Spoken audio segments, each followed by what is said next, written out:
Welcome back, everyone. Thanks for tuning in. Today is very exciting. Back a while ago, I did a review on the Hults Bruk Tarnaby hatchet, and in that video I said that I'd be doing a giveaway once I hit 100 subscribers. Last I looked, I was at 107 subscribers. I had to actually reshoot this intro, so sorry for the delay. So let's get on to it. So that Hults Bruk Tarnaby hatchet, it was going to be given away just the way it was. I ended up winning it from an Instagram giveaway. I don't need it. I have a bajillion hatchets and axes. So I said, hey, let me give this away. Well, Red Nose Leather got wind of it, found out. Basically read an Instagram post of mine. And what had happened was he contacted me and said, hey, will you send me the hatchet? I'll make up some leather for you and do some stuff to it to make it really, really awesome for the giveaway. So I said, yeah, man, no problem. And then all he wanted was me to make a video on it. So right here is the finished product. This beautiful hatchet. Now what has been done is, first he made this awesome axe carrier, axe loop. So this goes on your belt, your axe goes in here, or mostly your hatchet and axe would be a little heavy to carry. This is all made out of buffalo hide leather. He made this really, really sick and awesome mask for it. Chicago style screws, yellow lacing / stitching, and then awesome leather cordage here securing the mask. What we also did was, I said the handle needed to be thinned, so he went ahead and took this down and thinned out this handle with his, I believe it's a coffee rub stain on here.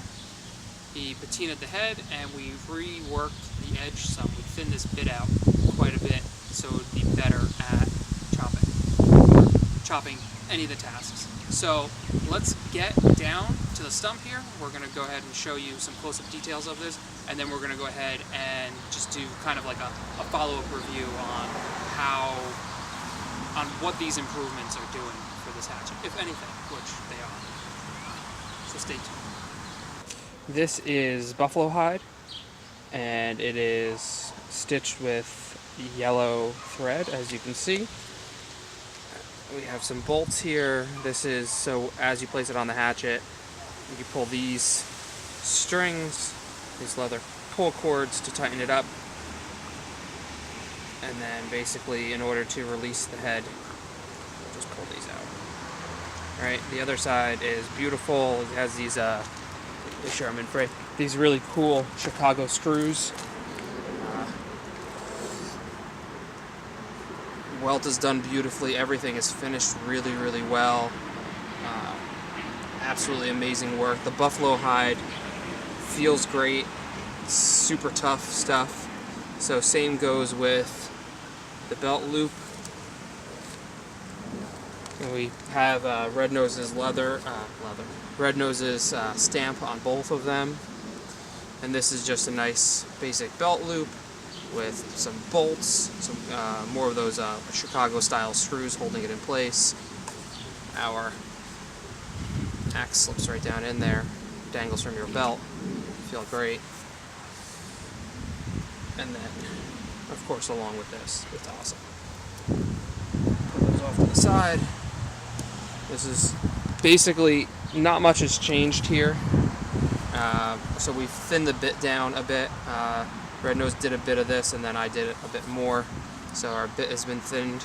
Let me just make sure. Hopefully you guys can see that.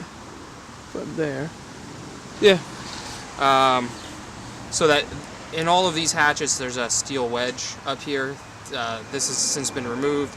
That is a walnut dowel in the top, and then I believe that this is just a regular poplar wedge. This is hung really, really super tight. It's hung really well. The handle's thinned out a bit, so it fits a little bit better in your hand. So we'll do some tasks with this, and we'll do some beauty shots. I'll put the sheath on, or sorry, the mask on right now, so you guys can get an idea how this looks. Put that on. pull, flip it over, pull. That is hopefully mostly in frame, yeah. And that's basically what it looks like with the mask on. And then go ahead and put the loop on. And that's how the package is going to come. So I have a ton of branches to clean up here. So we're just going to go ahead with some limbing tasks. Just see how this does. The initial sharpness of this was just alright. It definitely needed some refinement. I'm actually coming down on pretty much 90 degrees right now. And the only reason it's not embedding right now into the stump is because the stump is super green.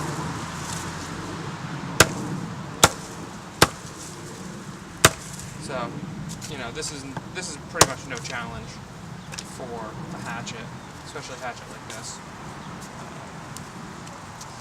Down. And maybe, oh wow, it's a very funky branch.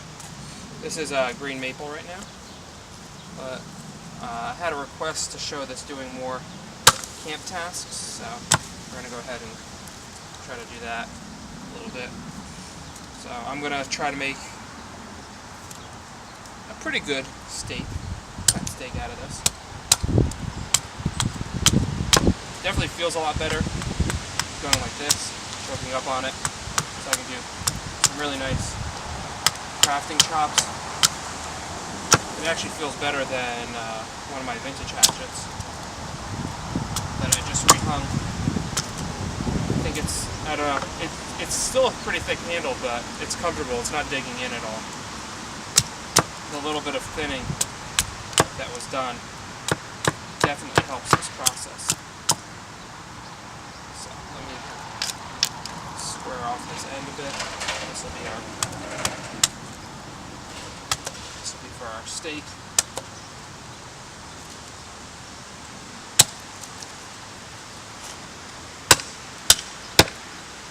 The fact that I can do cross-grain chops is pretty awesome. So that's going to be, it'll basically be my tent steak right there. And we're going to just do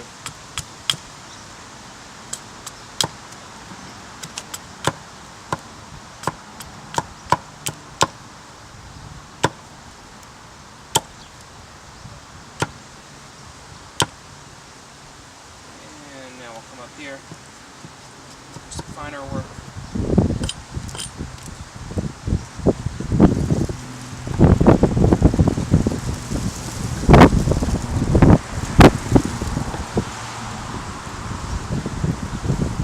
All the wind right now. All that camera shake is the wind. Making sure you're not going to fall.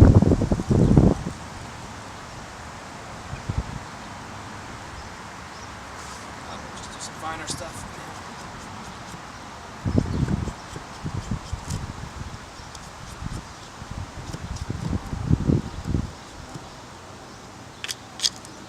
There we go. Alright, and now we have to put a bit of a chamfer up here so we don't get any mushrooming.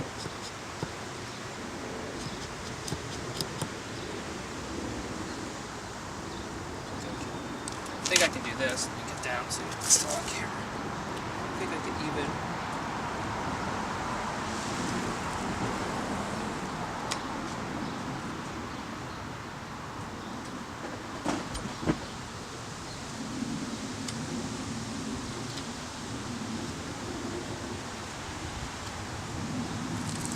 Like that, and then I have to put a notch in here, even though I have this knot right here, and I'll use that as a stopper.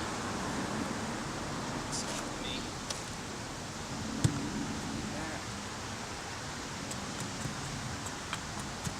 just a little 7 notch in here.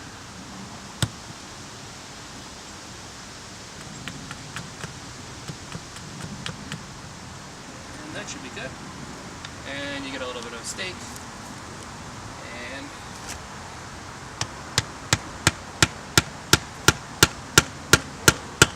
where your steak is.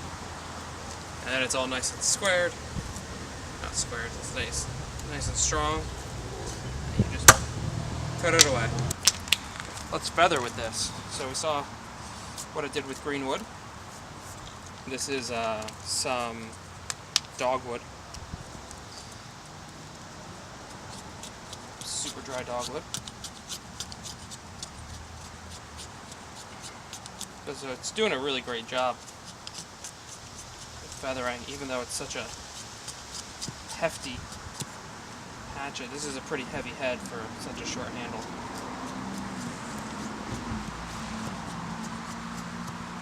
But I find that my index finger here helps me control. And the fact that I can just do shavings like that is awesome. If I come in here, I can probably do some larger shavings by actually chopping a bit.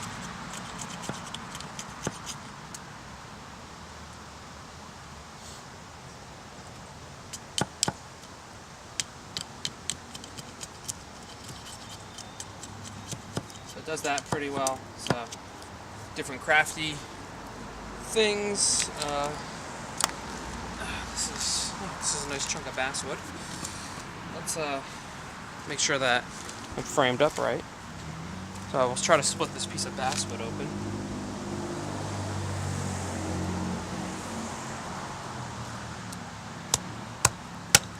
There we go.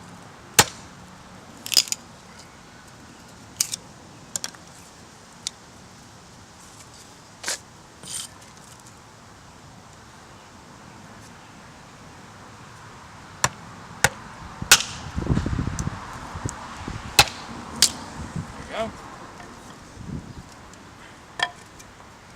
It's not bad. Not bad at all. It's a little bit of... Definitely wouldn't be bad to use for kindling prep. Just a little short for this process.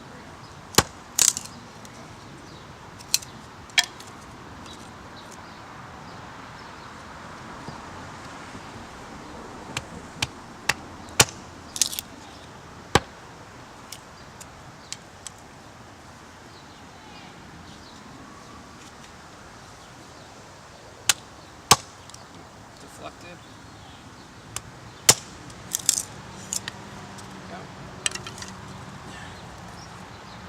Bring this down a little bit.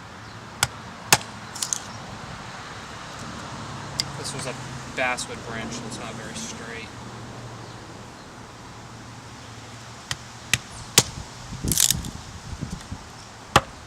So it does that relatively well. We'll see how this does with shavings.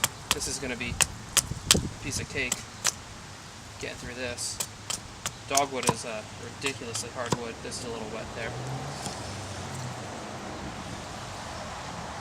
Dogwood, I think, is also underrated. It's probably the hardest wood around here in New Jersey. So yes, harder than maple. Yes, harder than ironwood, which is also blue beech, which is also American hornbeam.